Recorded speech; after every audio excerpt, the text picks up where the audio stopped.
So Phil told me that he had a bio prepared and he sent that over to me. So we'll have to leave for another day Phil's fascinating history of being a highly sought after judge for beach bikini contests, or one of Phil's favorite hobbies of sipping fine wine while skydiving. Phil Larson is the program director of the Veterans and Military Services and an associate director of Office of New Student Programs at the University of Michigan. In addition to starting the Student Veterans Assistance Program, these are really tongue twisters, at the U of M, he also started a mentoring program for transfer students at the University of Michigan in 2008. He is a founding member of the Consortium of Michigan Veterans Educators and sits on its steering committee. He chairs both the Veterans Week Planning Committee and the U of M Council on Student Veterans. Before coming to the University of Michigan, Phil worked in student affairs at Arkansas State University and at Ohio State University. Phil received his MS in education from Indiana University, specializing in higher education and student affairs. Phil Larson is a veteran of the United States Air Force. On a personal note, I've been working with Phil for several years now. You'll have to go a long way to find a man more dedicated to the welfare of student veterans and veterans in general. His dedication and drive on campus is only tempered by his commitment to his wife and children. I am truly thankful that we were able to save Phil from the evil clutches of Ohio State University and bring him to the U of M. My friend and colleague, Phil Larson. Thank you. Thank you very much. So, thank you again. So, it's great working on this campus, great working for our student veterans who have served, and great diving back into the veterans part of my life, which until I came to U of M was kind of a byline on my resume. Going to college, working in student affairs for a while, I used to say, oh yes, and by the way, I served in the Air Force. So it's really good to kind of marry up those two halves of my life, kind of when I started kind of being an adult, because they do teach you how to be an adult in the service, and where I'm at now. So kind of bringing those two things together. So, some disclaimers I have today. This presentation may be a trigger for those who've experienced combat, so there are some scenes in here that we're going to try to show a couple of videos. I've selected out kind of the less graphic ones. There are some online stomach churning kind of things that we could have displayed relating to some wounds and trauma in combat. I've picked out the less of those, but still it could be a trigger for those who have experienced combat or have PTSD. This is heavy material, so this is not kind of the lighter fare. We're going to be going into some pretty heavy stuff here.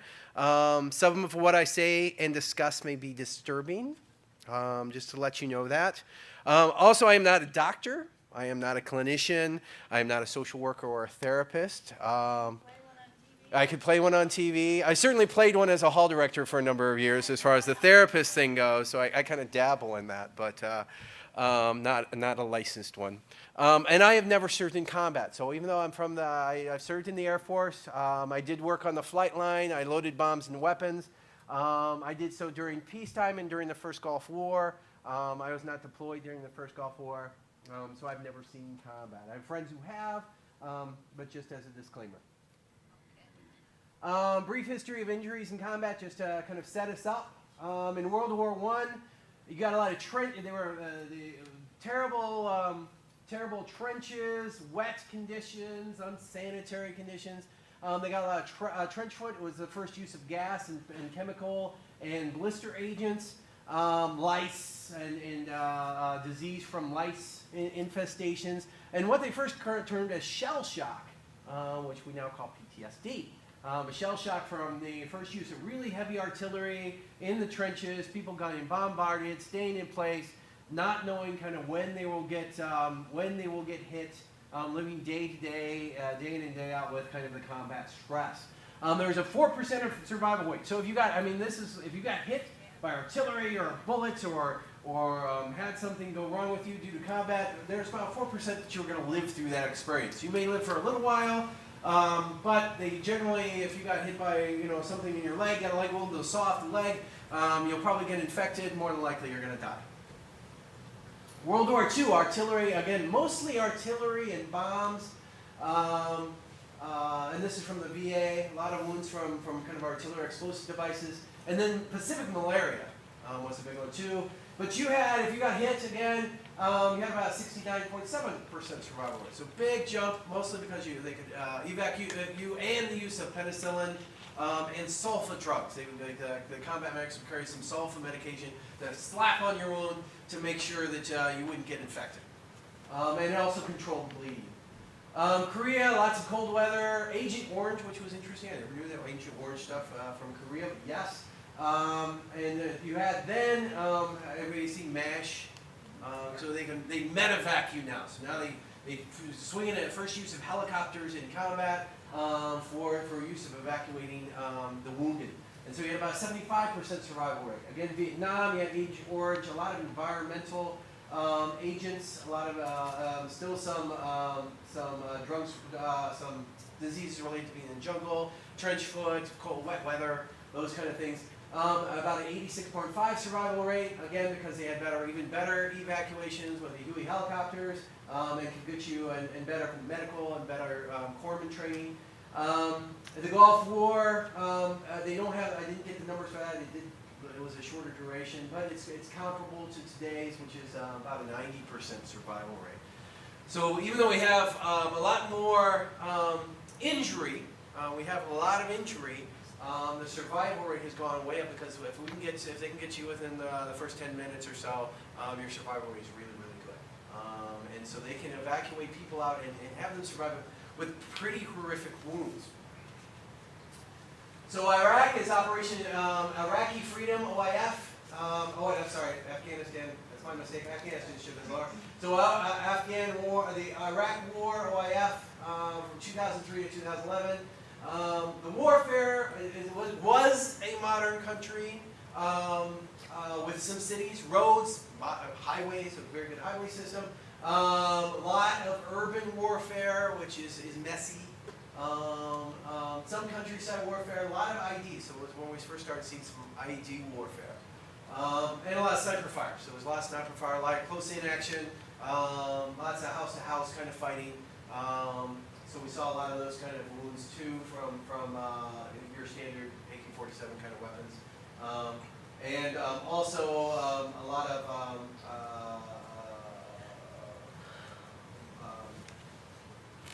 not artillery, sorry. Afghan War, OEF, 2001 to present, mountainous, some cities, some sort of cities. More of a rural insurgency, lots more of IEDs and roadside bombs.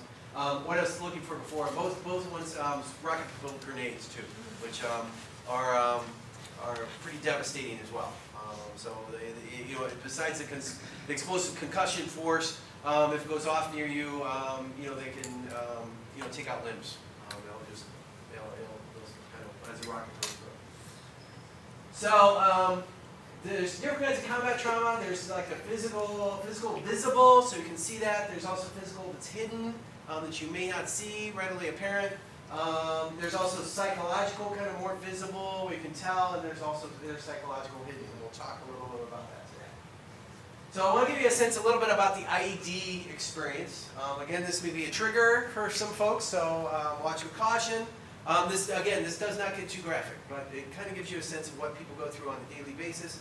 I think the first one is a convoy duty. Let's see if we can get this.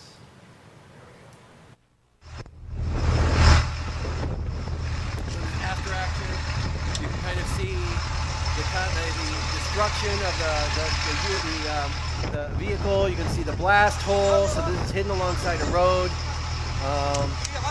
These are folks, assessing the damage done to it. You can see the next truck, that's armored, heavier truck. Can you imagine being in this? Having to go off all materials and stuff go into you.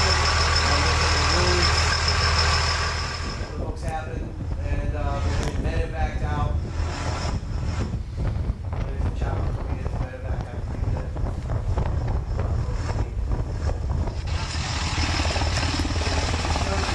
After action, what's the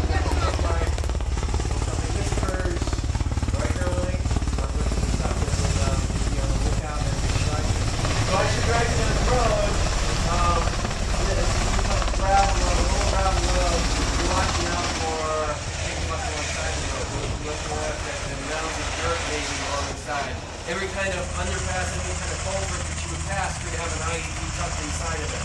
So you never knew, and this would happen like this. So there's usually people stationed, the enemy would be stationed alongside the road somewhere in a house or something, see the convoy drive by, press the button, do a cell phone number, explode the bomb right underneath the truck. So there's really no warning. It would happen in a minute. And you'll see on this next one kind of what that would look like from inside the vehicle too.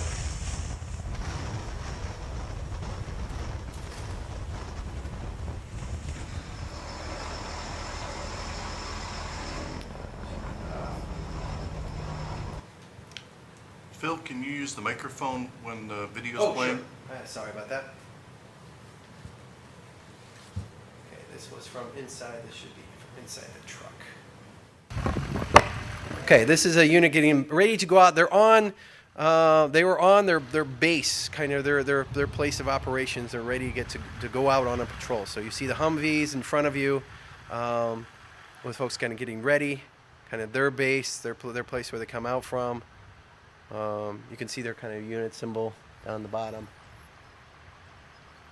And I just want to give you a sense of kind of how normal this is, like beforehand, what they're doing, and now they're just driving.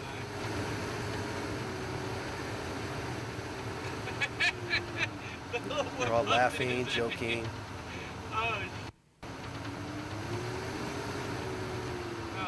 Maybe talking about going home, what somebody did the other day.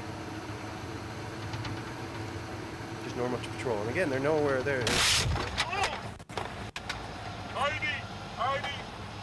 Samuel. This is double A. Oh, Samuel, now. You can see what I did to the vehicle along that side. Samuel, something wrong.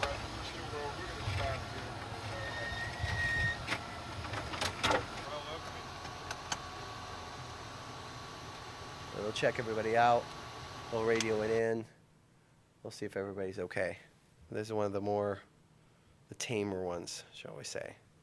So there's ones online where you can see like the convoy from the enemy point of view. So the Taliban and others post these as well from their perspective. So you can go online and check and see a convoy getting hit. So you can see Humvee basically. I saw one that was the Humvee was literally blown up into the air. So it launched the Humvee in parts. So that's kind of the IED stuff, and it does devastating wounds to folks, especially if you are caught. IEDs not only for roadside, but also on footpaths. So especially in Afghanistan, where a lot of the combat patrol is on foot, they'll have explosives on the footpaths, on the places where people are walking. So you get really devastating injuries from these. So limb loss is big. In the last couple of years, 11% of the folks who had limb loss had lost multiple limbs. So blowing off 2 legs and an arm, having 1 arm remaining that's badly mutilated.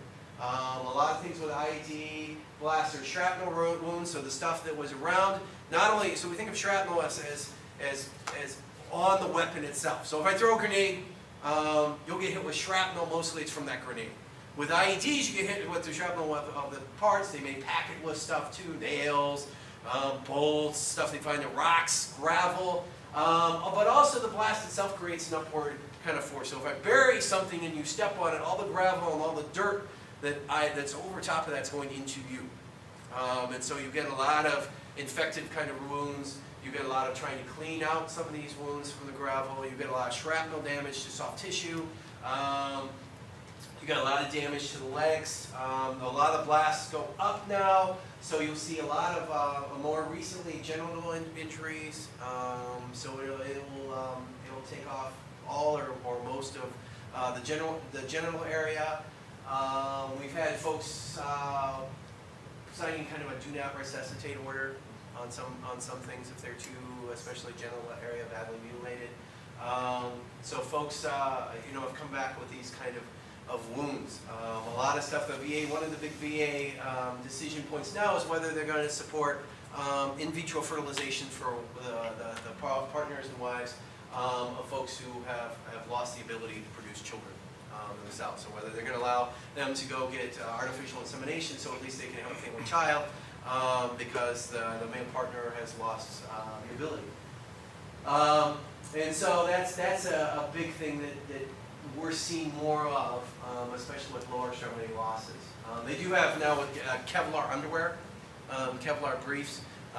They're only effective about 30% of the time, they said. So I mean, it helps. I'll take it. Doesn't, but it yeah, absolutely. The choice between non-Kevlar and people wearing the Kevlar underwear myself, but it doesn't solve the problem. It does help some. Lots of burns again with that initial blast, injuries being thrown. The big thing with blasts are also TBI. So you just wish this truck got hit. And we can talk a little bit. We'll talk a little bit more about TBI in a minute. But that would every person in that truck has the potential of having a traumatic brain injury, just because they were exposed to that blast, that concussive blast. Again, I'll talk a little bit more about that. And psychological trauma. So what does it mean when I'm walking along a footpath? I'm talking with a buddy, and all of a sudden, you know, I go up in front and look for something. He walks on a pressure mine, and it explodes, and now he's dead. Or they're blown up right next to me. You know, what does that mean? And how do I deal with that kind of stuff? So some psychological trauma with IEDs. Again, also with the notion of I never know when it's going to happen. So you notice the truck thing, I mean, they're laughing and joking and talking. It's on a highway. It's on that famous one where the swords are crossed, the big major highway out of Baghdad. And then all of a sudden, boom. You know, so we never know when we go out what is going to happen when there's no kind of sense of impending doom in a way. Every day is kind of like that. Also, with Afghanistan and Iraq, sniper fire is a big one, especially Iraq war, but some in Afghanistan. You got high velocity rounds, so very, very, very, very powerful weapons. Again, that can strike you out of nowhere. So to get a sense, so I think old movies kind of portray sniper like, oh, I can see him in the grass, or oh, there might be one over there, or oh, check that building that's right, you know, right over there. I can hit with modern sniper fire. I can hit somebody from at least a half a mile away. So if there's a tall building around, you may not know where it comes from, and they'll hit you. And so again, a lot of head and neck wounds. That's kind of where they're aiming for a headshot or body shot. So head and neck wounds, and the psychological trauma of either being hit with one of those out of the blue, or seeing somebody getting killed right beside you out of the blue. And again, there is survival rate on these. So we've had folks who are hit with some even head wounds and survive, and that means we're left with that somebody is probably severely brain damaged in the actual and impaired in the actual attack. So again, it's high survival rate, but there's a lot of these kind of wounds that people are living with. So combat, again, okay, so this is another one that could be triggering. I need to kind of cue it up. It's off a long documentary, but I liked this one too as well. If you can bear for about 6 minutes of this too. So it was HBO. Somebody YouTube ripped it off, but about 6 minutes. It's right around there. There we go. IEDs hoping we don't. These guys are on patrol. So this is Afghanistan. With this many guys, it can take a while. And that's what these IEDs do. They take us away from our own game plan.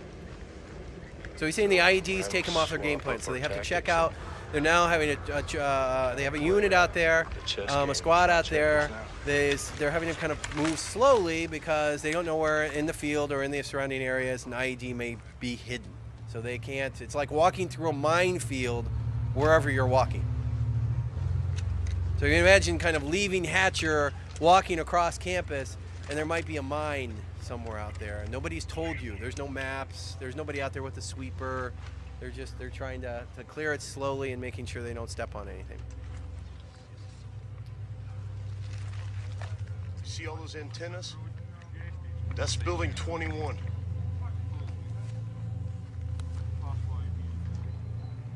So now they're near a. Here we go.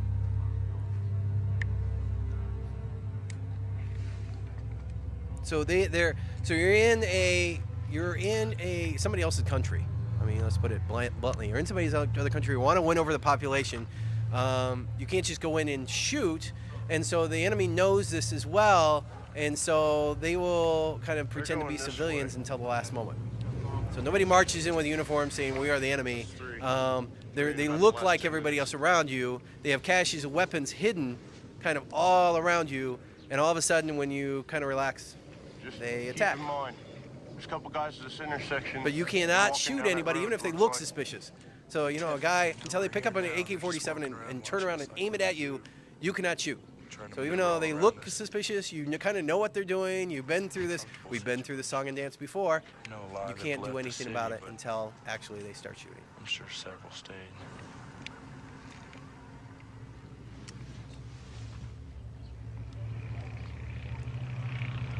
Motorcycle coming out. As they pop up, start firing, lay into them. You can see the Afghan. They're working with the Afghanis, so you see the one Afghan soldier with his uniform on too. Push up and try to get eyes on this first compound right there.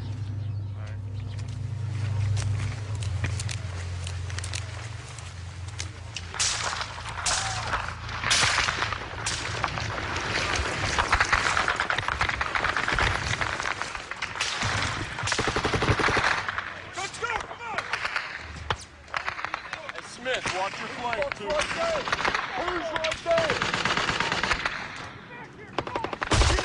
Shoot his ass!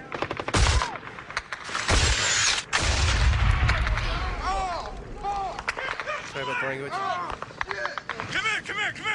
Get down, where you hit at? I'm a fucking leg. Oh, fucking hit. Oh. That's how it's going. Hold that. What the fuck?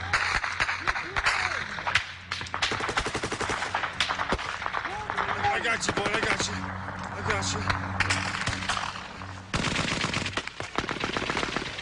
Roger, this is 3-1. It's Doc Morrison, right leg, arterial bleed, heavy red blood. Where's it coming from? What do you see? What do you see? That gives you a little sense. Somebody describes combat as 2 hours of boredom followed by 30 seconds of sheer terror. So it is like that. So it's kind of the mundane. You do your patrols. You're going out. You're doing the things you need to do, and suddenly you're attacked, and you have to respond. But that could happen anytime, or not at all. You know, some patrols are probably very boring, but this could happen at any time. And so sometimes they can see it. Sometimes they know it might happen. They have to prepare for it.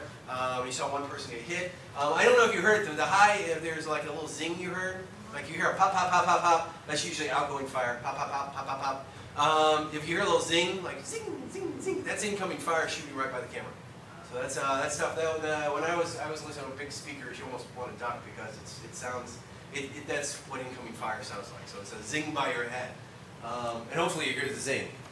So that gives you a little sense too of what folks. And this is important, kind of a little bit later on when we talk about PTSD. So combat, explosive devices, rounds again, grenades, rocket-propelled grenades, the non-explosive rounds, which you saw a lot of there. So you saw both in that thing. So you saw explosive device, probably a rocket-propelled grenade, the explosion you saw, or a mortar shell that they launched and went off behind them. Non-explosive rounds, so that's the bullets that are zinging in. Shoot downs, of course, people got injured. You know, shoot downs that they're on their way to. So that unit was probably choppered in. On the way, you can be shot down by the enemy in the chopper. So we've had some of those go down, where it's a squad full of folks go get shot down or are killed or badly injured, going to their actual the site where they're supposed to be doing their work. There's friendly fire incidents. We haven't had a lot of those. We had one just recently. Apparently, a bomb was off target and killed, I think, 5 U.S. forces in Afghanistan. And again, psychological trauma, TBI, those kind of things as well. Accidents. Don't forget accidents. Not everything's combat related. So not everybody. The perception is, I think, that everybody's combat. You know, if I'm going to Afghanistan, I'm carrying a weapon, I am, doing patrols, and certainly there's a lot of that. But there's a lot of other support people in the background too. But you still deal with getting to and from to a place, carrying supplies, getting things there, doing routine patrols in a helicopter, flying an F-16. There are accidents that happen. We have a large number of people going out. They're working with very heavy, complex, dangerous, explosive machinery. When I first got my orders, it said, you know, we'll be working with explosive devices in a highly dangerous job. May work with nuclear weapons. I looked at my orders, and I'm really kind of a clumsy guy. I was like, great, I'm dead. So accidents do happen too. So people do get hurt and killed in combat or out of combat in the military just by the thing working around these complex machinery and working around this complex equipment. And faulty equipment. So I'd love to say that all contractors are created equal. But some are not, and so we've had folks who are, we sent people pretty hastily into Iraq especially, and some contractors were, shall we say, overbid on their cost and underdelivered on their equipment. And so we had faulty equipment there too. So people can be killed and injured by equipment failure, whether that's just normal, you know, something failed, or whether that was poorly designed. Things like we had folks actually killed in bathrooms. There were showers actually delivered carbon monoxide, I think it was. So that was nice. So TBI.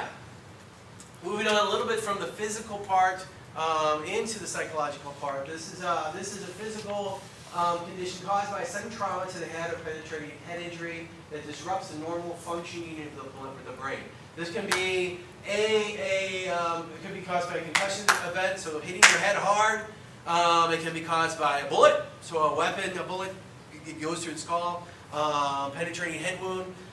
Shrapnel would do the same thing. Or it can be caused by, this is the thing we figured out with it, some of that shell shock that we've actually talked about before, can be a physical thing. So it's not only just psychological, which is real too, but it can be an actual physical event that happens to you. So when a concussive force, your brain has a consistency of like Jello. Dan would say mine would be more like Jello than others, but it does. It has a kind of like it wiggles. When you get a head wound, like where your concussive head wound sharp enough, your brain can slam into the front of your head, so it can actually move inside your skull. The skull case kind of protects against small things, but when your head stops, the brain keeps moving. So that can be that kind of concussive thing. When a shock wave goes through you, it will actually penetrate your skull, move through you, and disrupt the brain, the neural activity of the brain. So it actually, when we're finding some things out, it can actually sever neuron connections. So TBI can actually can sever those communications between on the neuron level and disrupt cognitive ability. Also, you can get swelling and other things after the event that can compound this as well.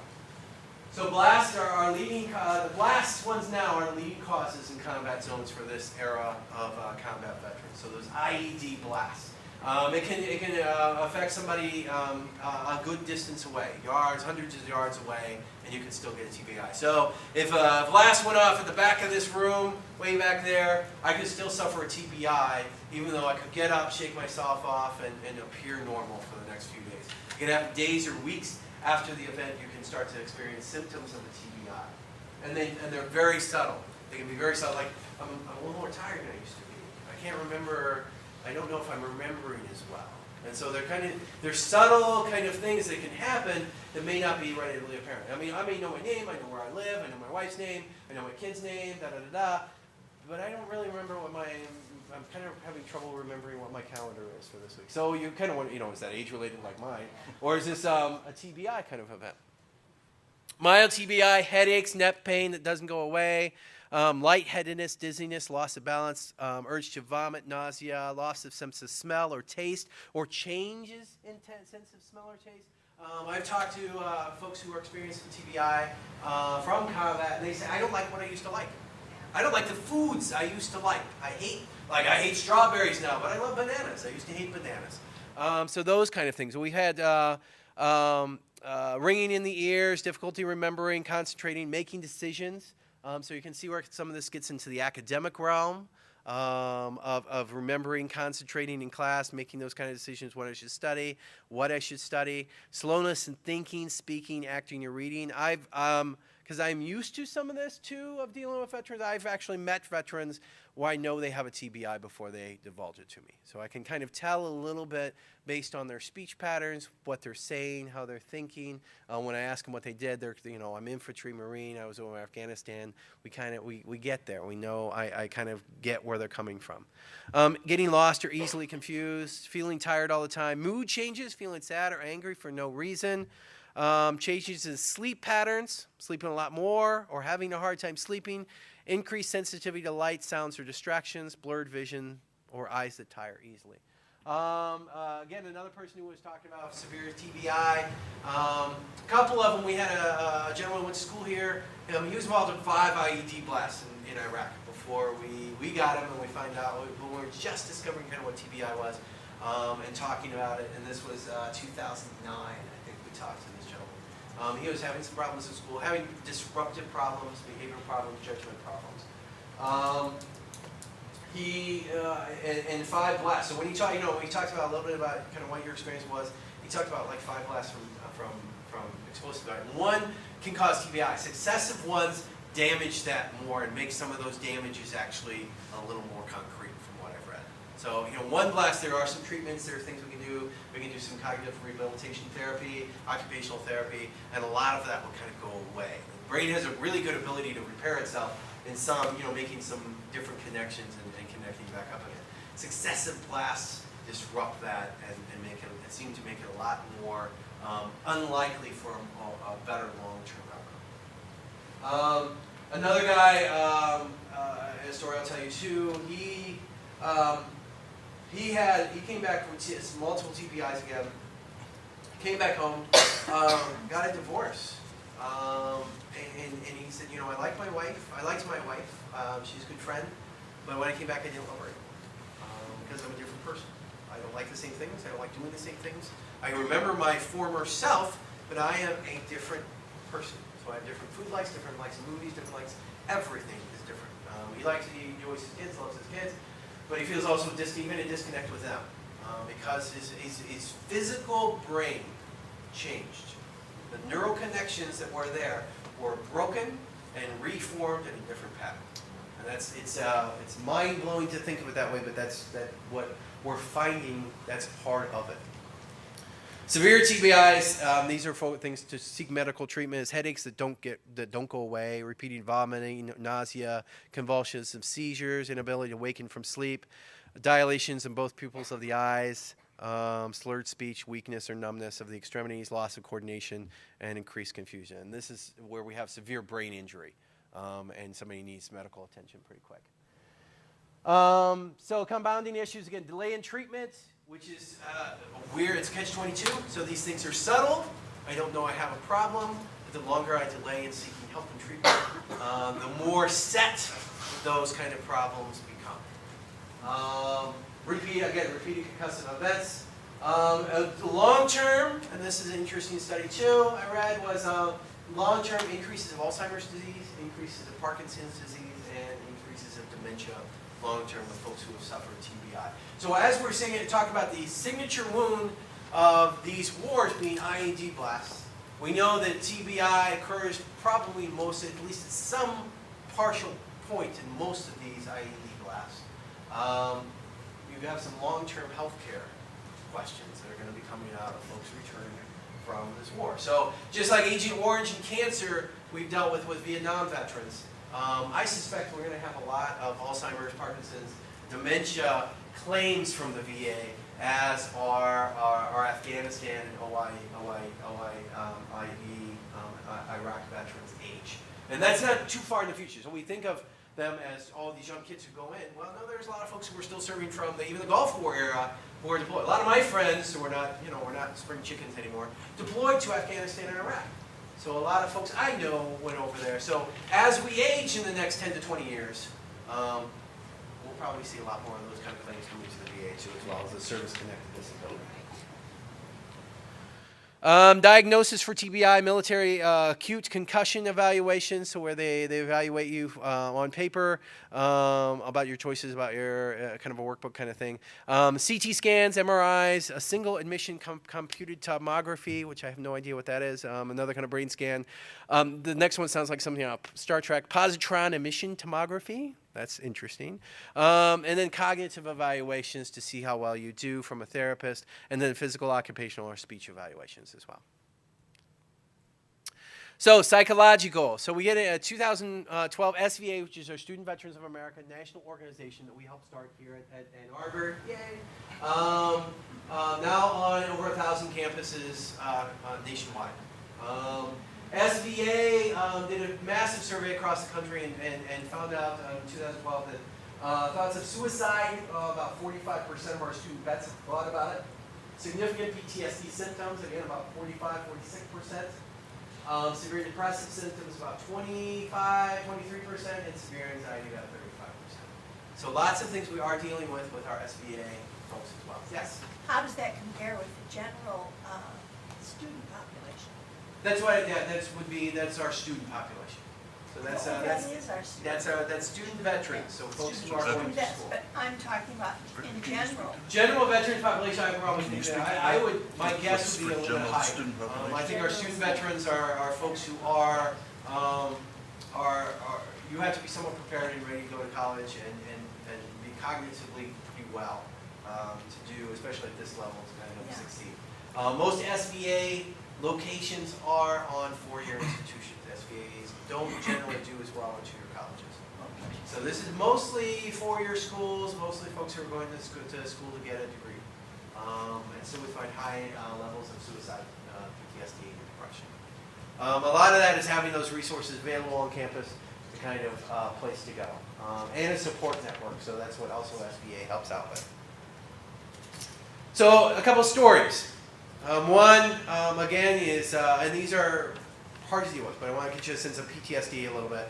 One is from a Fallujah family home where a unit is deployed to kind of search. One, again, a short story about convoy duty, and another short story from an M1 tank. The first one and the last one are actually student veterans from our campus. Past ones, I'm not naming names, but these are folks who went here. So the first one, we came upon it while, this is his words, and he posted on Facebook, so, and I'm getting anonymous. So we came upon it while on a back clearing operation. It was the 4th floor. You could smell it from the street. The stairwell was completely dark. We walked up, lighting the way with our surefires, beams of light moving back and forth. Everything the same gray color, covered in concrete dust after the air or artillery strikes that had hit the building days before, as the fighting swept through the section of the city. We stacked upon the landing, so they stood upon the landing, just kind of clustered. I looked down and noticed a thin little arm sticking out of the rubble beneath the team leader's feet. I said, dude, you're standing on a kid. He looked down too, saying simply shit, as he stepped off the little boy. Inside the door was another boy, maybe 12, and dead. He died crawling across the floor, trying to reach what must have been his younger brother. His arm was outstretched inches from his brother's hand. Further inside the apartment was the rest of the family, at least 3 women and 2 men, all dead, bloated, eaten by crawling with maggots, the whole family gone. I couldn't fathom why they didn't leave the city with all the other civilians. At the time, though, I didn't really care. Dead bodies were dead bodies, not much more. They were so commonplace as to be completely unremarkable. We stood there in the apartment for a while, joking as grunts always do, off color and dark. I didn't say much, just stood there listening, laughing quietly occasionally. My buddy asked me if I was okay, and I answered confused, yeah, man, why wouldn't I be? This type of scene was nothing new. Dead insurgents were often given nicknames like Sleepy Steve or Terrorist Tom. The fact that they were civilians meant little at the time. We did not target them. We did not want to try to kill them. The building was the tallest in the area, perfect to snipe at us from or call in mortar strikes, which they did. A legitimate military target. The insurgents were there. The civilians were there. They died. So what? We wanted to live too. Years later, I felt differently as I watched a movie with my father and brother about the tsunami that hit Southeast Asia that same year. The terror that those families experienced as the tsunami irresistibly swept through, taking them with it, brought that Iraq apartment and that dead family back to me. After all, for a civilian caught in the middle, what's the difference between a tsunami and 5 battalions of Marines sweeping through? I kept it together until the end of the movie, went outside to smoke, and broke down. For the first time, I thought of the terror that that family must have felt as the bombs hit their home. I thought of the little boy who died alone in the stairwell. I thought of how horrible the cries of the younger brother must have been to make his brother crawl to him, even as he himself bled to death. How then do I act as if I care about papers and exams? For all that means nothing next to the memory of a little boy who died, terrified and alone, in a stairwell, and whose body was tread upon by the boots of the men who caved to save him. So, and that's not uncommon. So that's some of the things when we talk about PTSD, and we talk about what our folks see and have to face on a daily basis. This is what they have to deal with when they come home. This is how they have to. What does this mean? What kind of life is this? What kind of difference do I have to make in the world? What is my life worth? It really calls into question a lot. And this is I'll tell you this much. You would never know it by looking at this guy when he was home. I mean, he was kind of like everybody's younger brother here. Just a sweet, nice kid. And that he has to face some of this. So this is what PTSD. So as an experienced witness event that involved actual or threatened death or injury, or response involved intense fear, helplessness, or horror. A lot of things. A lot of researchers are looking at this too, and Jonathan Shea was one of the early ones who wrote Achilles in Vietnam and Odysseus in America. He described it early, and this is studying Vietnam veterans in the 90s, I think he was working primarily, as a moral injury. As we are, let's take it for granted, except for a small number of psychopaths, and we do have those in the military too, I've known a couple. Most of us are moral human beings. Most of us grew up, wanting to save other people, wanting to care for those, help the old lady across the street, be a Boy Scout, be, good to your neighbor, be good to your friends, care for little children. And they have to, war is politics failed. War is a bloody, messy, nasty business where we kill people. At the point of the spear, so what we call the point of the spear, the folks who go out and do the dirty work, your pilots, your Marine infantry, your Army infantry, Navy SEALs, Special Forces, those, they kill. That's what they're trained to do. That's what they do. And so we tend to gloss over this still in combat or when we send people to war. You're sending your son or daughter off to kill another human being. And it's messy, it's bloody, it's nasty, it's sickening, it's a job.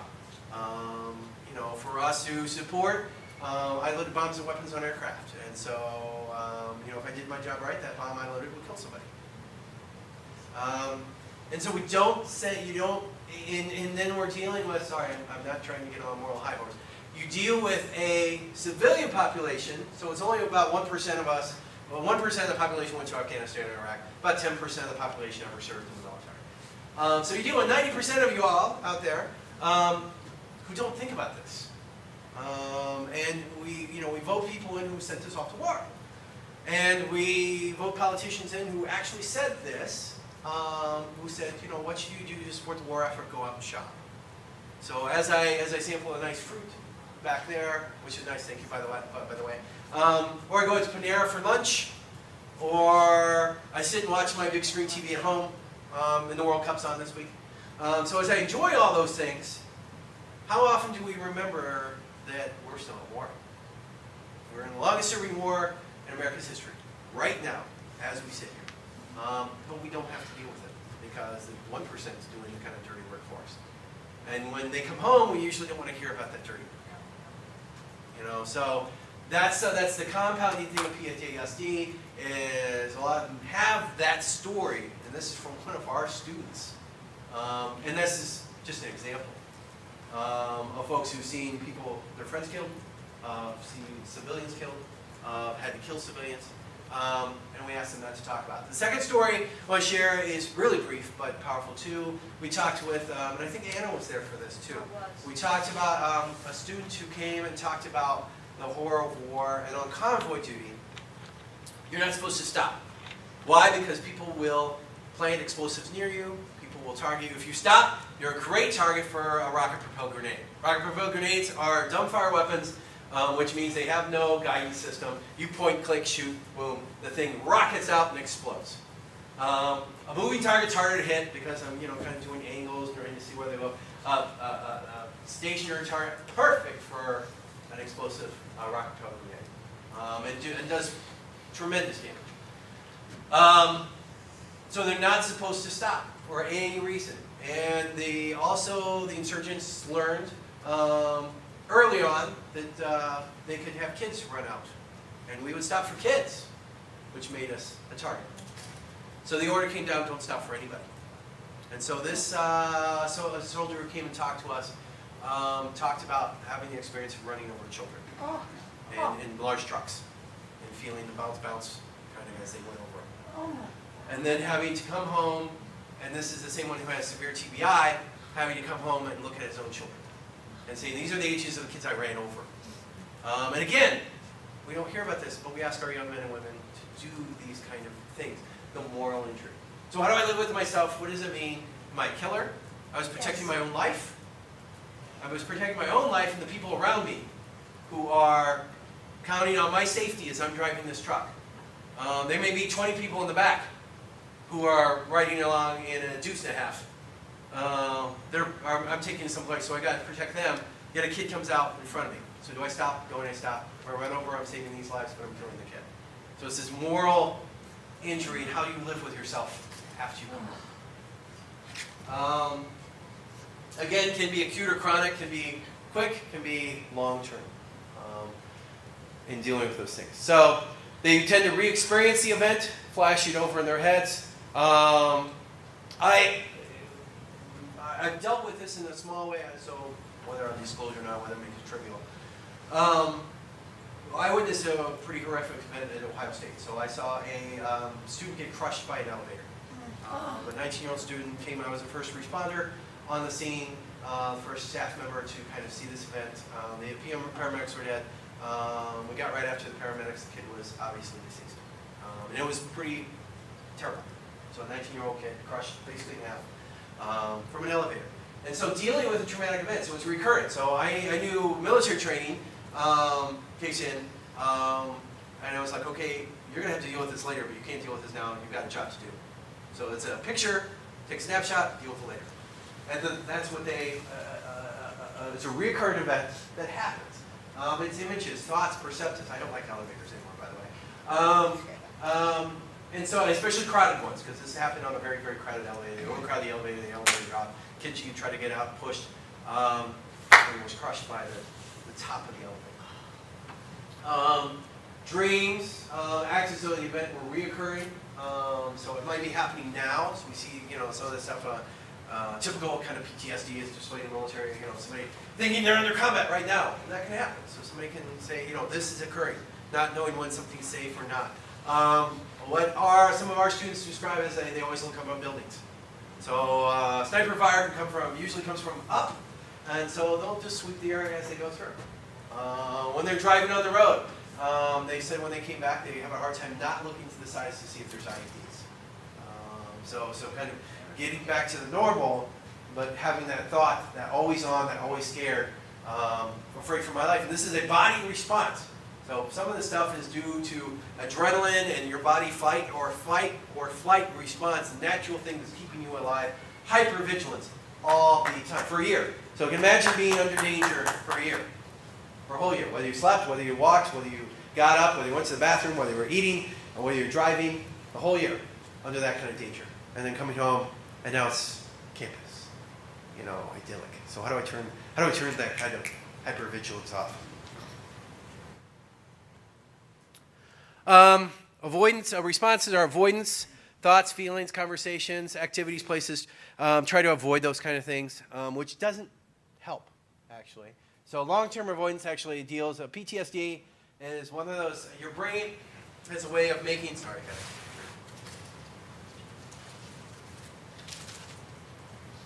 You raise an organ in your body, it wants to be heard. It will make you hear it, eventually. So if you don't deal with some psychological trauma, you will have other things, even physiological, happen to you later on down the line, where your brain basically says, you know, you need to deal with this. And if you don't, I'm really going to put roadblocks in your way until you do. And so avoidance is typical because, you know, it's a nasty event.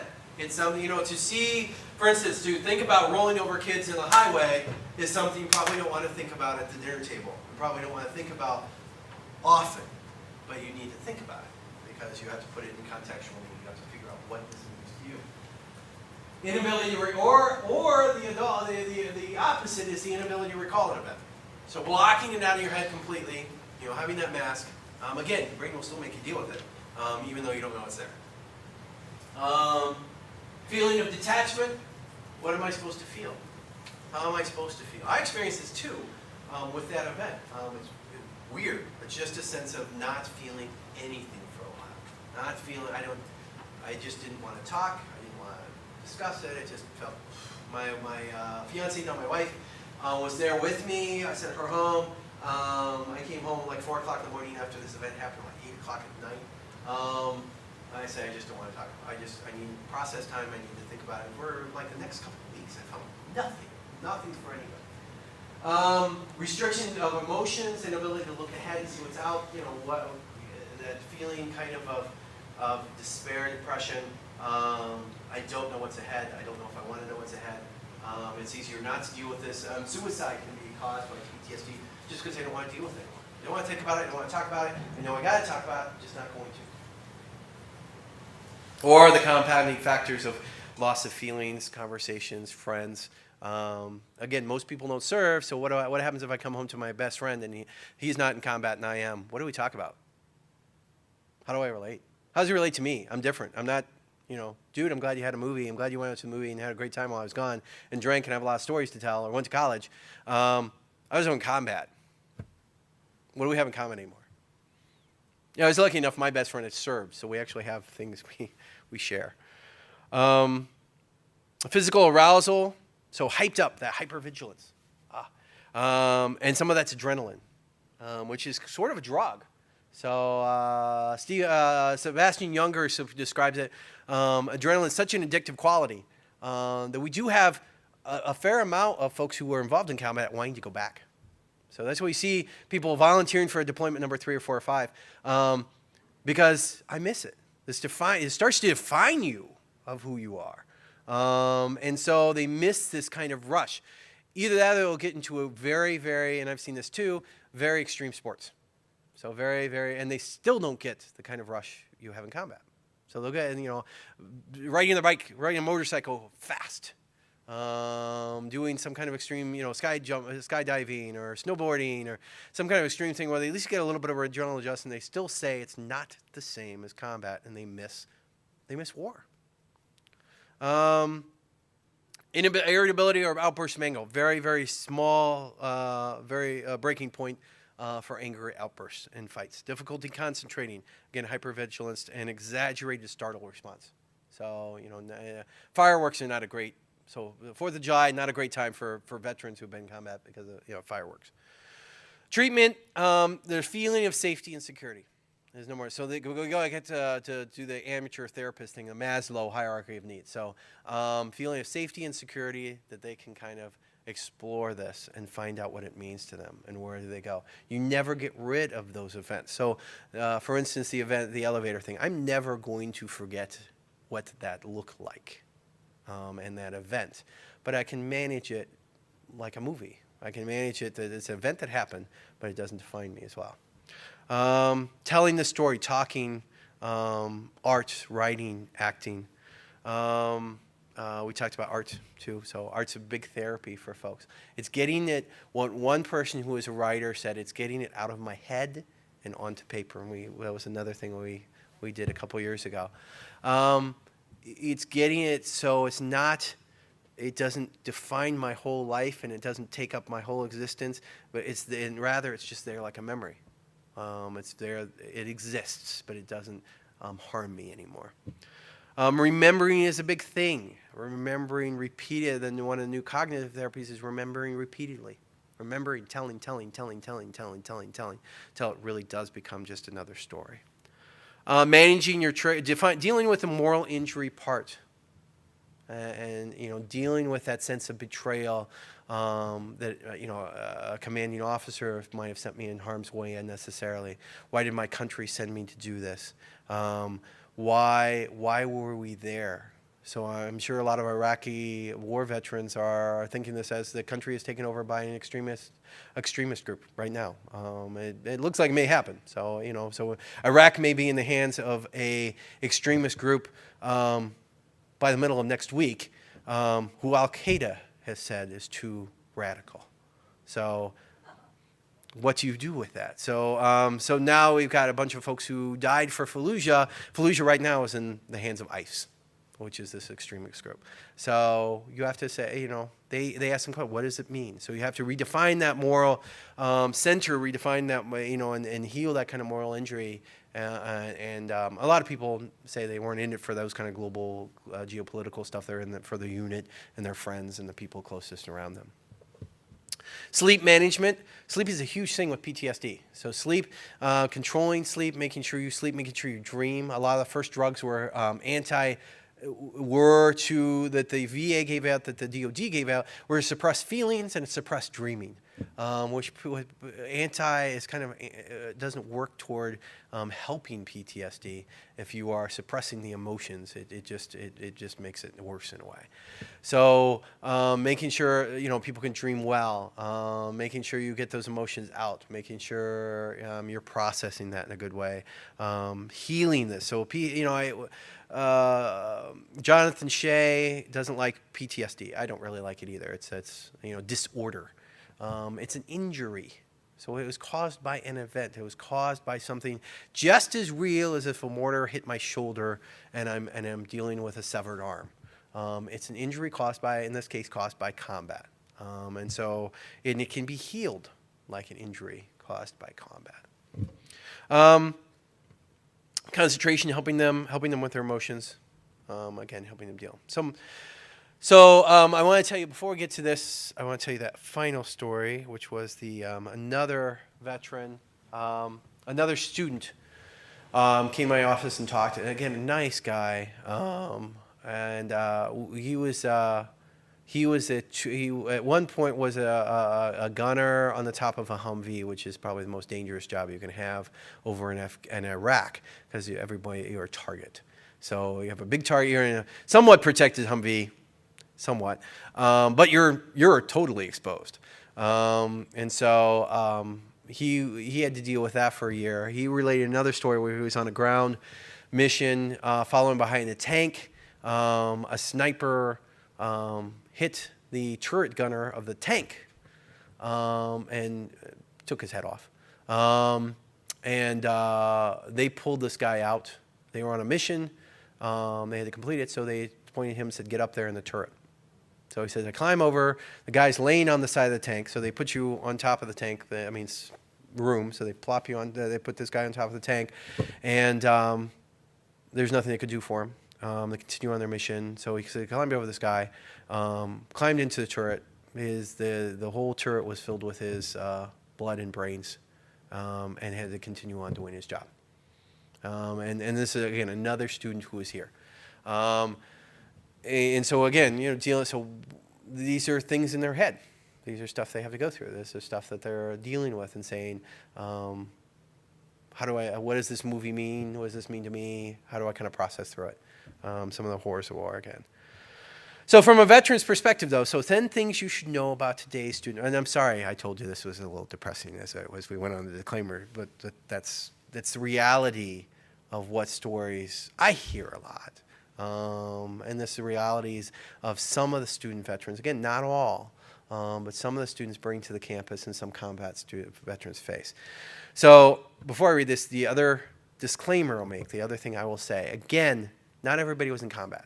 So we have a lot of students who are coming here who never saw this kind of action, who have never been wounded So I was asked to talk about wounds, invisible wounds, and visible wounds. Not everybody has an invisible or visible wound who has come back from Afghanistan and Iraq.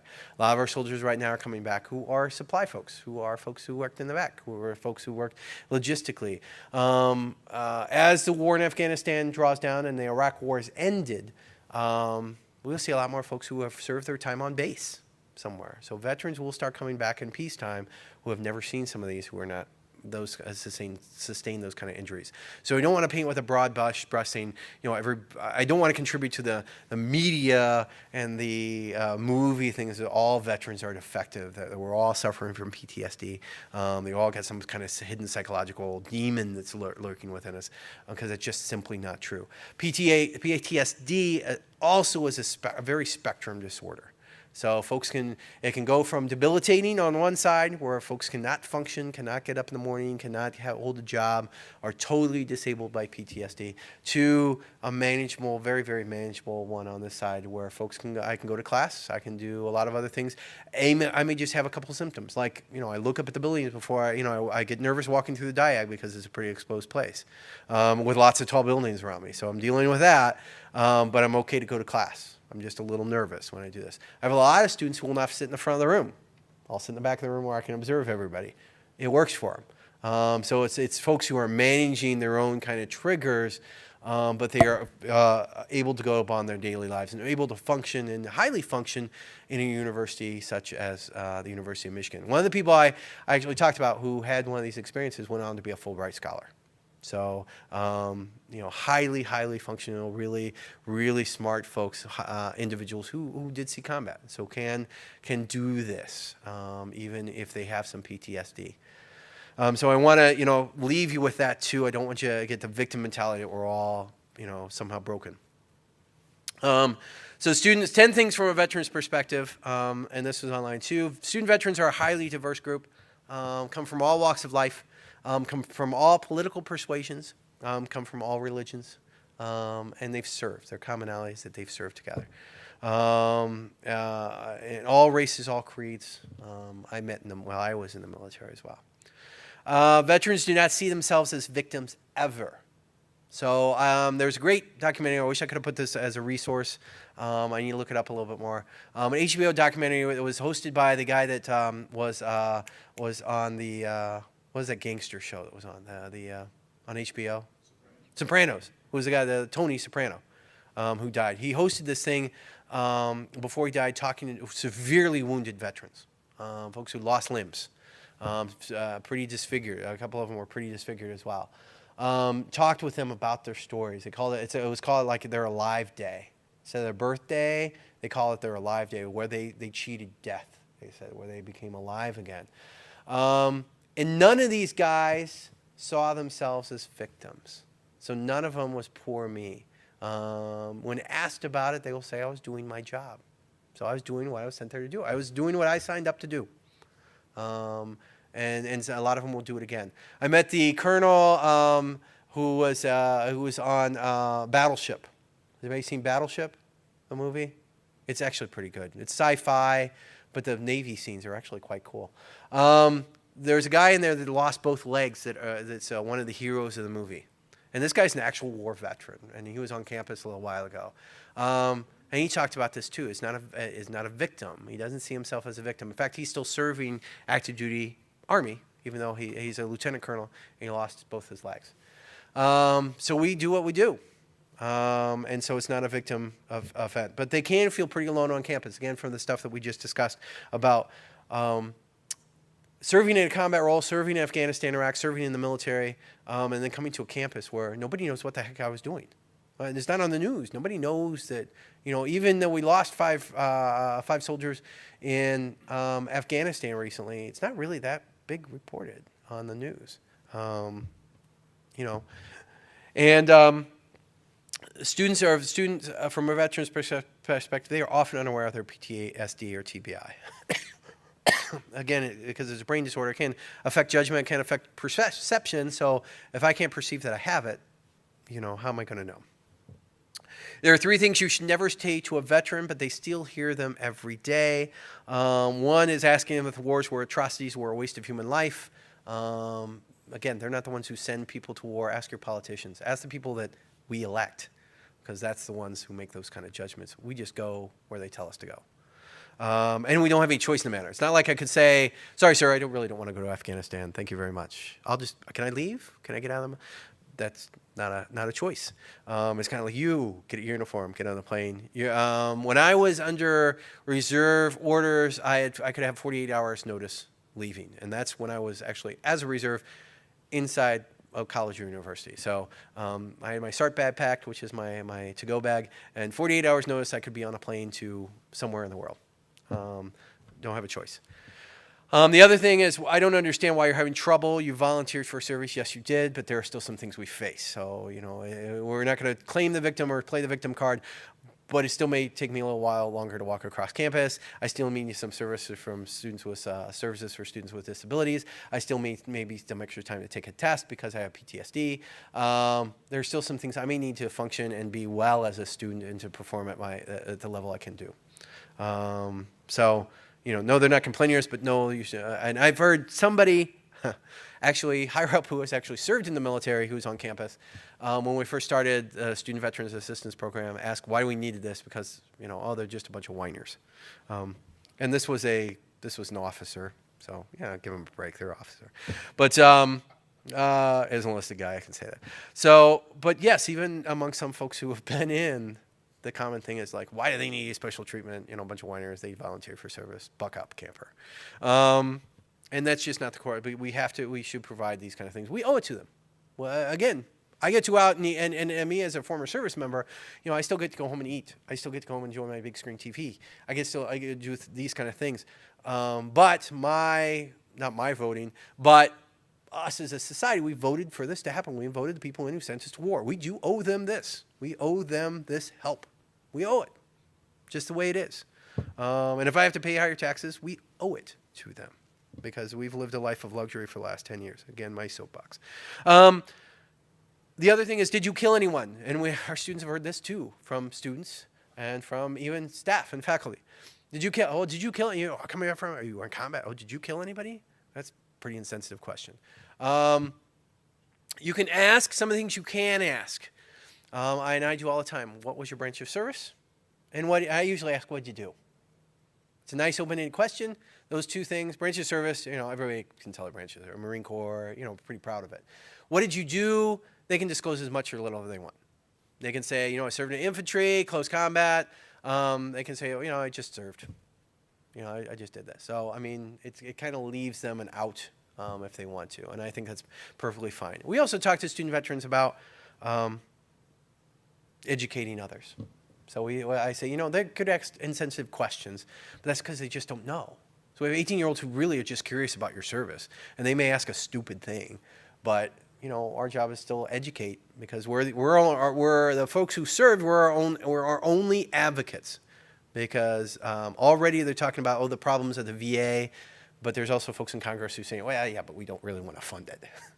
So we're our only advocates. So, as veterans, we need to go out and make sure other people know what we do and how we do it. Female soldiers suffer in silence, 15% of the military, but 22% of them, from a recent survey, were sexually assaulted during their military service, which is a crime. And as a former service member, it bugs me that we would do this to our sisters in our service, our family. Veterans' perspective, they often want to go back to war zone. So there's a lot of folks who do want to go back who miss it. I miss my uniform a lot. I have dreams. My dreams are monthly, at least once a month I have a dream I'm back in service. Half of it is cool. The other half is, what the hell am I doing here? And can I get out? So, but it's still, even I didn't experience combat, I miss service. I miss the uniform. And a lot of people too. And I think it's still hard for folks to understand who haven't done that, how much of a draw that can be. Combat trauma is injury, not a mental illness. We talked about that. Veterans need your understanding, compassion, and respect. And student veterans are one of America's greatest untapped human resources. So I really firmly believe, and this is one of the things I do as a consortium member, and my job here, what I tell people, I want to get veterans to Michigan. Not just this institution, even though I think this is the best one, but somewhere in Michigan.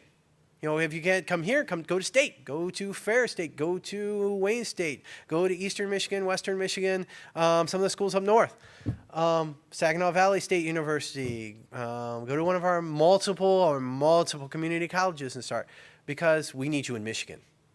This is our next greatest generation, especially they've served this long and this many deployments. And I think that they can rebuild some of our economy. I grew up and many of you grew up in an era when every doctor you met, every lawyer you met, every person you met when you were a kid that was somebody served in World War II. And they made our country and made this economy. And so I think, you know, this next generation, even though they're smaller numbers, can have that kind of impact as well. So documents that I encourage you to look up, some of my favorite things. The Battle for Marjah is up now. You can find that on YouTube. It's a full-length documentary. Resrepo, which is named after a soldier who was killed in Afghanistan, a combat base that was named after this individual who's a corpsman, who saved a lot of the lives of his combat brothers. He was killed, and they named one of the combat bases. Sebastian Junger was embedded in that unit for a while and made a documentary with that title. He's also came out with a further documentary about Afghanistan. His actual photographer who made Restrepo was killed in Syria, shot and killed while doing some stuff in Syria. We don't have enough time for, well, I can show you. It's a couple minutes long of the Korengal video. I think it's good. Sorry, I'm keeping you probably a little longer. And then I'll have questions.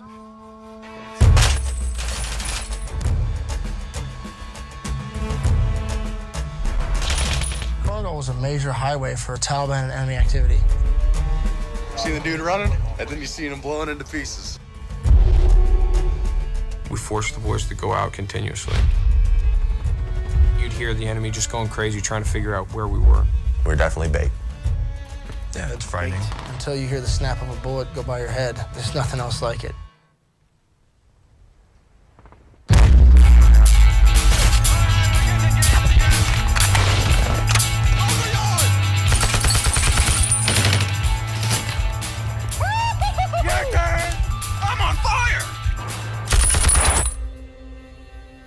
And you see the guys on edge, like, when's the next round? I think a lot of us kind of miss that adrenaline. You do terrible things, then you have to live with them afterwards. It messes with your head in every way. I'm not doing this for recognition from my country. I'm not doing this so that somebody goes, wow. Except for those guys to my left and my right.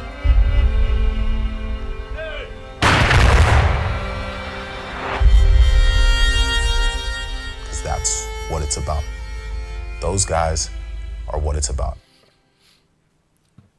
Sebastian Junger was, he's famous for The Perfect Storm, for directing The Perfect Storm. He was also embedded in Iraq for a better part of a year over a couple different times. And so, I respect he has a particular angle on people do want to go back to combat, and that's kind of his angle on stuff, but I think his documentaries are pretty on point, and kind of show the reality, both I guess the positives and negatives of war, from a soldier's point of view. So, anyway, is there any question? I know I went a little long. Hope it's been informative. Here's some of the references, and I will put this out, and if you want to request the copy of this, you're more than welcome to. And I can also get you the references where I got a lot of the information of what this presentation was on. So, yes? I wanted to thank you for this very powerful, outstanding presentation. Really, really wonderful, Phil.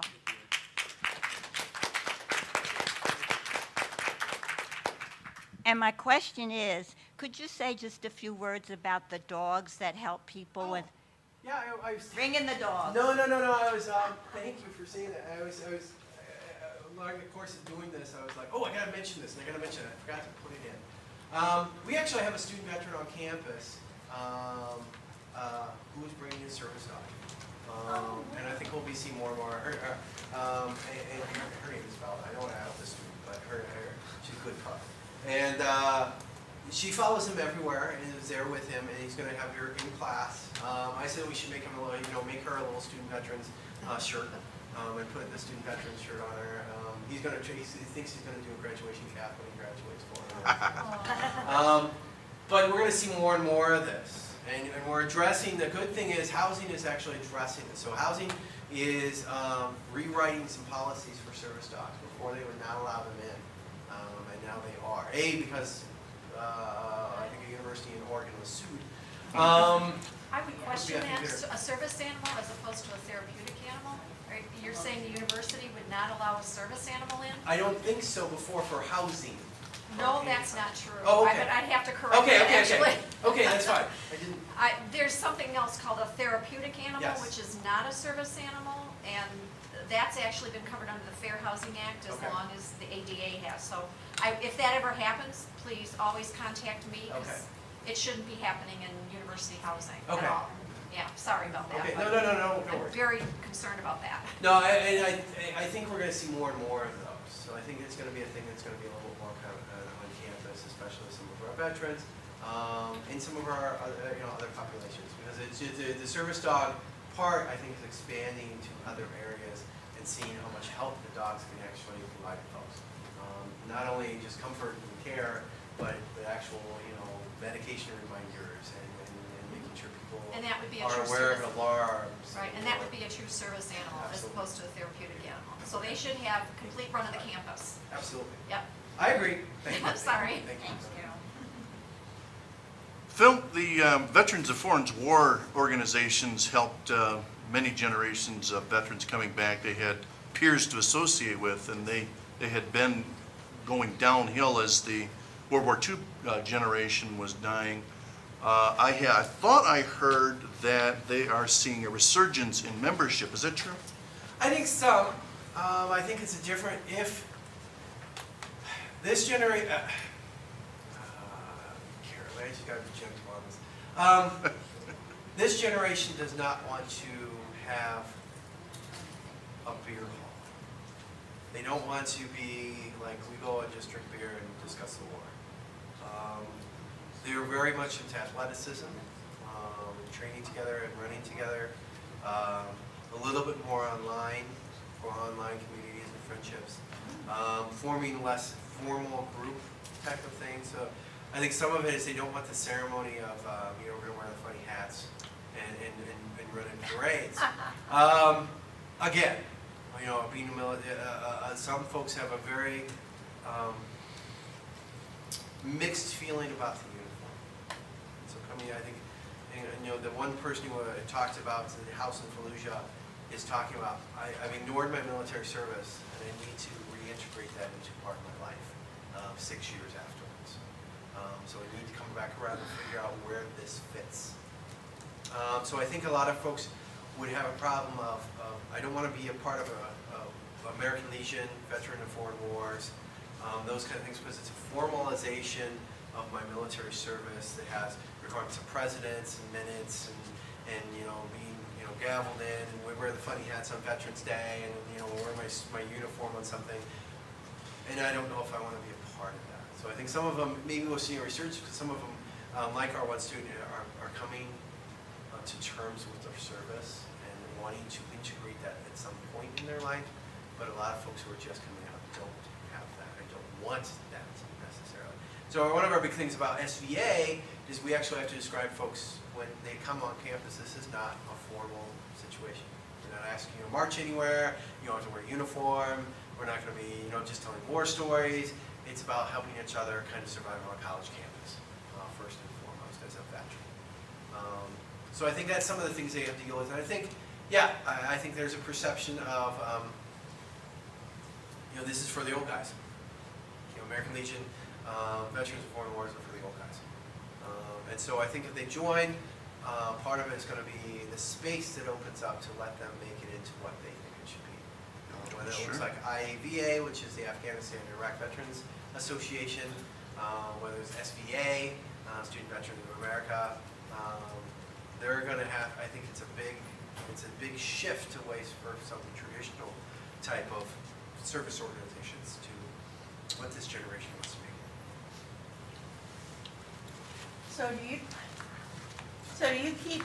Do you have a list then of military service of alumni from the University of Michigan? Only the ones I kept. So, Only the ones you kept that you have access to because? of my job. So I guess from 2008 on, yes. From who we identified. Before we didn't really identify. So we had no questions on the admissions. There's no metrics to track it. So You have one, a Navy SEAL, SEAL Team 10, who graduated from Michigan. Yeah, we have a lot of them.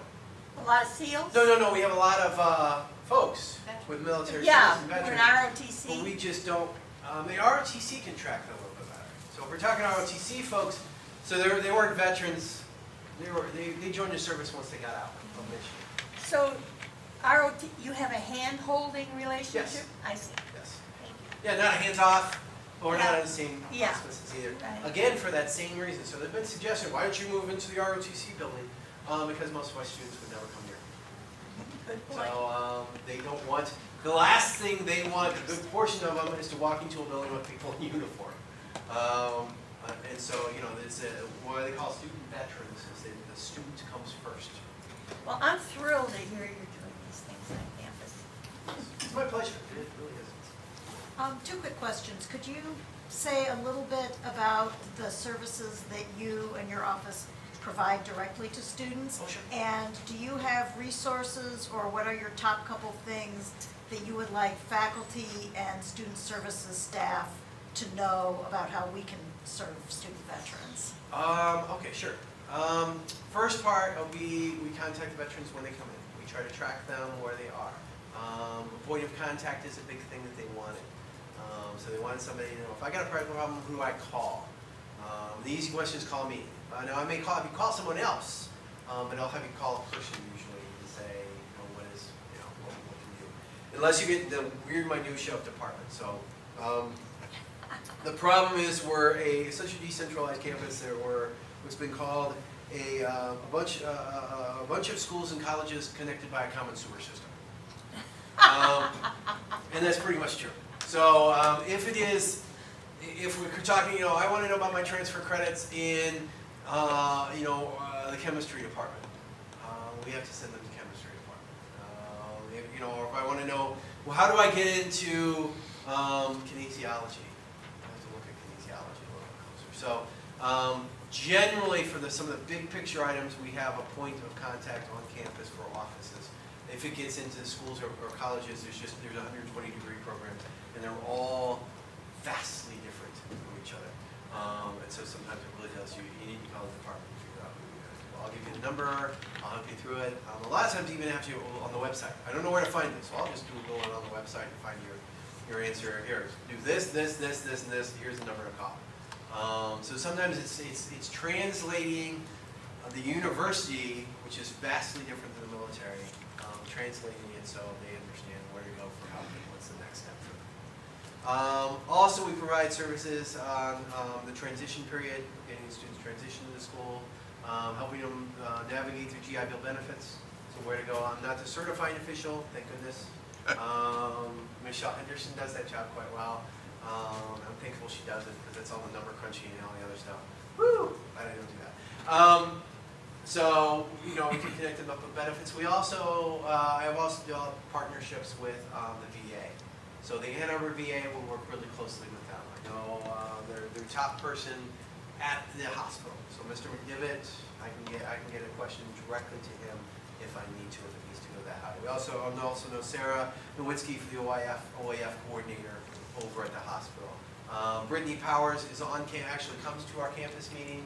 She's our vital coordinator. So we partner to be a vital school where we connect our students with the VA benefits side of things. So VA healthcare side of things, sorry. So she's tracked people down to get them to sign up for their healthcare benefits, which is what we want. We want them to sign up. We want them to get registered with the VA. Yes, I know about the waiting times and the stuff that they have to deal with. Still, it's better for them to be registered, better for them to go through the process. Almost all vets, if you survey, hate the wait times, love the service. So they want want to get the wait times down, but they love the service that the VA provides. We also are a vet success on campus, so we have a voc rehab counselor on campus.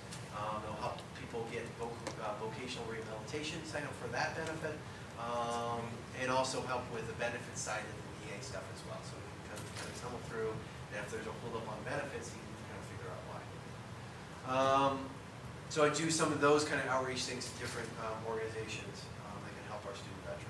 Member of the consortium, again, so all of Michigan veteran educators supporting veterans on their initial inquiry about how to get to school. So a lot of, half of my time is spent actually on the phone with prospective students. I want to go to U of M, what do I do? I want to study biology, what do I do? I want to study engineering, how do I get here? And so a lot of our students are transfer students because they don't have the academic credentials to apply here and get accepted right out of the box. So we have to either send them to a community college or have them take community classes while they're in to get their academic kind of readiness up to where they can get into school. And so kind of navigating that system and pointing kind of a pathway to them where they can get to college. And then planning like the Veterans Day Week, helping plan the Veterans Day Week stuff, coordinating some of that stuff, and other programs on campus. Outreach to faculty and staff, we are going to put together another packet to send out to all the departments. We're getting ready to do that again with a new brochure. We changed our name from SVA, which is our Student Veterans Assistance Program, to Military Veteran Services, better reflecting our work with National Guard Reserve. We're putting in a new flyer and new brochure and new veteran-friendly card that will go out all over campus, so people can show that they are veteran-friendly for students. We'll be doing more things like this for faculty and staff.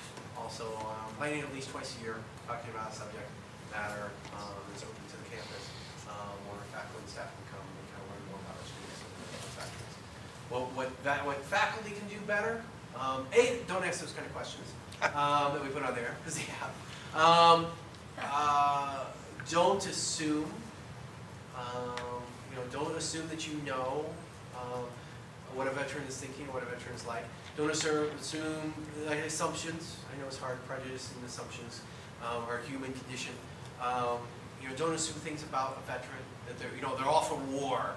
They're all bloodthirsty savages. That they come from a variety of experiences. Just because you serve doesn't mean that you're a Republican, doesn't mean you're a Christian, doesn't mean that you support the war, doesn't mean you vote for George W. Bush. It doesn't. It could, but that's not assumed. Don't out a veteran. If you happen to know one is a veteran, let them self-disclose. Just like you wouldn't do for any other population, you don't want them to be the token veteran unless they want to say something about it. If they want to talk about their experience as a veteran, great. But you don't want to say, hey, you're a veteran, John. What do you think about the war in Afghanistan? Nice move. Thanks. Those things have happened before. Don't run in fear because somebody has PTSD. We have a lot of things to deal with campus shootings and guns and violence in our society. So far, veterans have not been a part of that discussion. Yay! So we have nothing to, one person who was, we know well, basically told the school or college that they were having issues with this PTSD, having a security card lead them when they were having a police stand out when they were meeting with the dean. His comments were, you don't have to be afraid of me. In fact, if there's a shooting or something on campus, I'll probably be the one going in to help save you. Not being afraid. We've had professors afraid of somebody because they disclose their PTSD to them. Well, I have PTSD, I need your help. And they've called me saying, should I be afraid? Should I get security? Should I be afraid of them? No. The fact that they acknowledged it to you is actually a really beneficial thing, that they are starting to deal with the PTSD rather than bottle it up and be exposed. So I think those are, and then know some of the resources on campus. So if a person comes to you with PTSD, who can you call? You can call me. You can call CAPS. You can call Services for Students with Disabilities. You can call VA. So there's lots of resources available to you. But if nothing else, call me and I'll still direct you on kind of what our next step should be. So does the university provide counseling services, et cetera, here on campus, not just the VA hospital? Yes. And so some students, because of disclosure, may not want it on their record. So So there still is a thing of stigma. There still is a thing of you get heightened questions if you want a security clearance. Part of your psychological history is part of your security clearance process. And so folks may not want to disclose to somebody at the VA because now it's a record that's traceable through the government. They might want to disclose on campus because they can subpoena our records too. They can ask and say, we want this for security clearance, and the person has to kind of sign a waiver that says we can get whatever, they can get whatever they want. So they may want to go off the grid even and say, you know, I'd like a private service that I'll pay for out of pocket with cash, so nobody knows that I've gotten this kind of treatment. So a variety of kind of avenues are open to them. They may choose different ones depending on where they want to go for their career and what their next step should be. Phil, I have a quick question. Yes. Just so for the sake of transparency, I wasn't sure if I wanted to actually come to this because I fear that it might be, you know, a bunch of patriotic, you know, flag waving type stuff. Yes. I have some geopolitical, I have some issues with the geopolitical motivations behind war. Absolutely. And behind a lot of stuff that's going on. Absolutely. I don't want to commend you, I have to take off, but I really want to commend you for humanizing the soldier.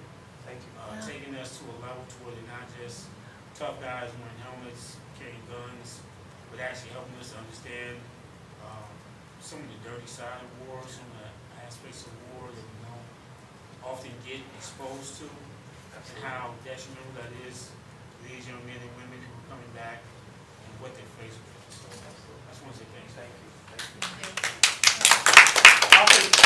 Sorry, I don't mean to take more. Often reminded of, oddly enough, a Star Trek episode. So there's a Star Trek thing back from the old original series where they go on a planet and they're having a war and they deal with their casualties by computer and people have to kind of be disintegrated. And it makes it clean and stay like that. And so Captain Kirk at the end, and I just always remember this because I think it was great. You know, William Shatner, yes, he was a bad actor, but he did some really good work. So, you know, speaking of, but he said, war is a messy business. War needs to be portrayed as a messy business so we don't get into it the least amount of as possible because it's dirty, it's messy, it's ugly, and it is. Nothing upsets me more than people who say, you know, wave the flag, say support our troops, and then don't want to do anything for the soldier. So, you know, if you support our troops, don't send us in in the last possible moment, you know, unless you can't do anything else. And a lot of soldiers will say the same thing, veterans will say the same thing. We're the ones who have to go off and fight and leave our husbands and wives and our children, who have to risk getting blown up on a daily basis, have to kill people, and come face to face with killing, and live with that. Nobody, unless you're a complete psychopath, nobody's ever killed a person and not come out changed. So if we're sent to do this, we have all signed, and myself included, have raised our right hand at one point in time and said, we will do this for our country. But the sacred oath, the sacred thing that we have with the civilian government that controls our military, our sacred promise to each other is we will go wherever you send us, no questions asked. We will not have a military revolt, we will not do a coup, we will not say we will not go. We will go. But the other part of this, and the problem sometimes with this, is that don't send us unless you have to. One more question. Yes, sorry. Yes. I just had a question. I'm a social worker that works at a local nonprofit. We have a couple different programs where we work pretty closely with veterans who have experienced homelessness and substance abuse disorders. I know you mentioned a lot of the issues that you have with veteran students with TBIs and PTSD are related to behavioral issues. Yes. How many of those would you say are related to substance abuse, and do you offer any type of services for that? There's a study that SBA did a study on this. There's been subsequent studies on this. We find that student veteran drug use and alcohol use is not higher than the general student. Oh, that's great. So we found that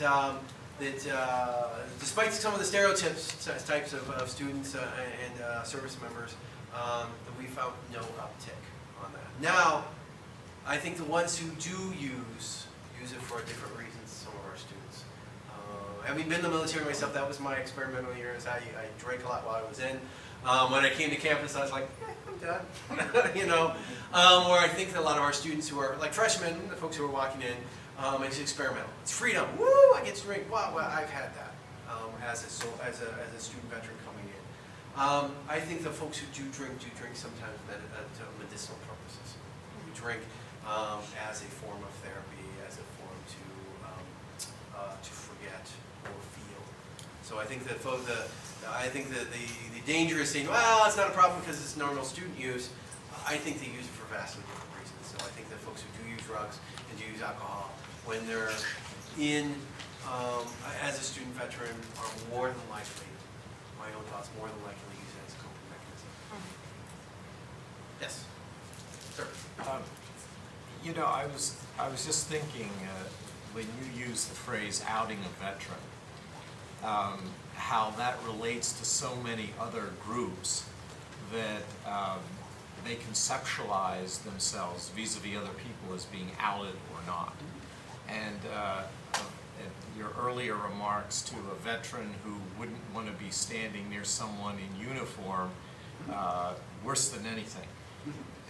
And it just made me think about the kind of why students would make these questions that you never ask a veteran, and why they might feel very alone and very separate as kind of issues of identity and self-referential thinking.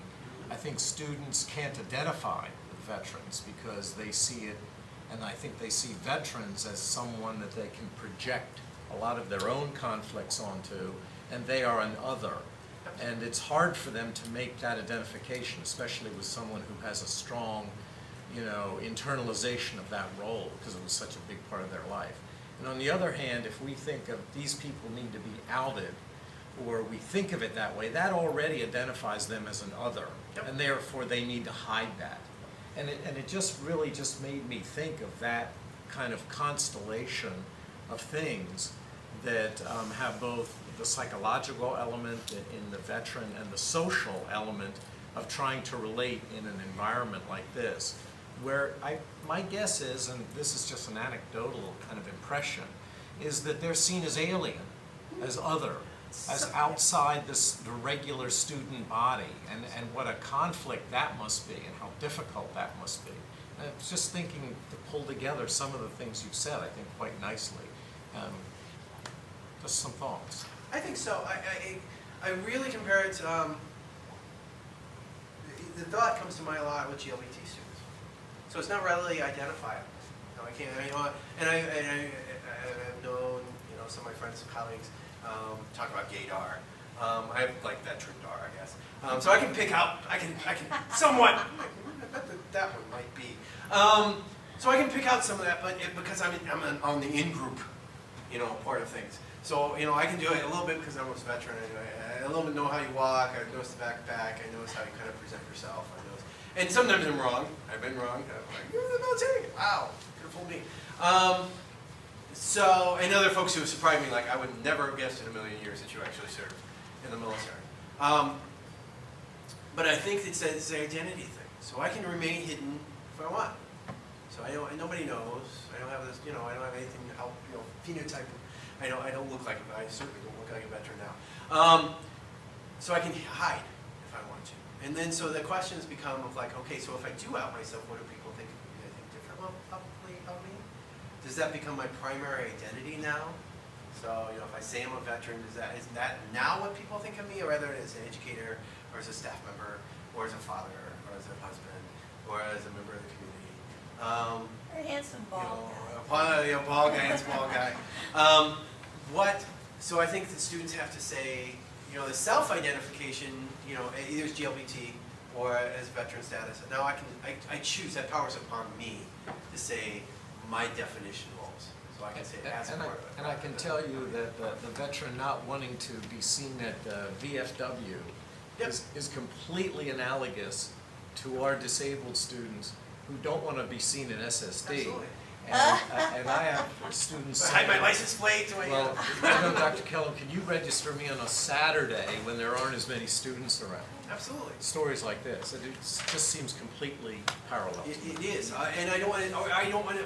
There's two things. There's two polarizing things for veterans that we struggle with. A is the victim thing. You know, that poor veteran. You know, we associate some of the poor disabled veterans with the folks alongside the road holding up a sign. You know, that I'm homeless, or I'm not, and certainly there are those that need help. But I think some of the association goes there. That, you know, you're flawed, you're broken. As a veteran, somehow you must be a broken individual. So there's a victim kind of thing, or a scary veteran. You know, Rambo. Folks, you know, you're gonna carry a weapon. You carry a weapon everywhere. You're itching for a fight. So I think some of those kind of the flawed, broken member of society, who, by the way, we sent off. They weren't broken before we sent them off, but that's another conversation. Or the hero, the archetype hero, which annoys the hell out of most veterans as well. So, you know, thank you for your service. Nice, but there's folks who view it's a hero complex. You know, I've had so many people tell me, I could never do what you did. I could never join the service. Yes, you could. I've seen people far worse than you that could join. You know, I've worked with people who are mentally incompetent who wore the uniform. So yes, you could. You know, I can be that brave. Yeah, you could. I've seen people, again, who were scared of anything, who've never done anything to anybody who've worn the uniform. So the I can't do that, you're some kind of special. It's how we view some of our founding fathers, or Martin Luther King, or Mother Teresa, or folks who were human beings who had to make choices, who made really good ones, and who were standing for what they believe in, but they were human beings. They weren't beamed down from heaven with all their great moral traits set in stone. And so a lot of folks, veteran-wise, have that hero, they get the hero type. And they get, you know, especially on Medal of Honor winners, people will talk, you know, people say, if you notice what they talk about, we had one just won, congratulations by the president. When he gave his talk, he said, I did what I needed to do. The person who deserves the medal are the people who died and who aren't here standing on the stage. I just did what I wanted, what I had to do at the time. And so the hero type kind of does that too, is dehumanizes us as people. As people who are struggling with our combat, struggling with our veterans, struggling with our marriages, struggling to get by, trying to do the best we can. We're not heroes, we're folks who decided to raise our right hands and do what we needed to do, and was sent off to combat.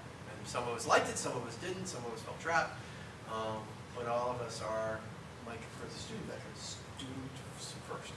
The students are in big capital letters, veteran is here. And I think that's the way they want to be viewed. For me, as a person first, veteran is what I did. Veteran was a job. Thank you. I take far much of your time. Being patient. Thank you, Phil. Thank you so much. You have given us lots of insight. And please join us for our next event, July 14th at 10 o'clock. Same room, same location. Please take some fruit. We have some fruit. We have bags back there.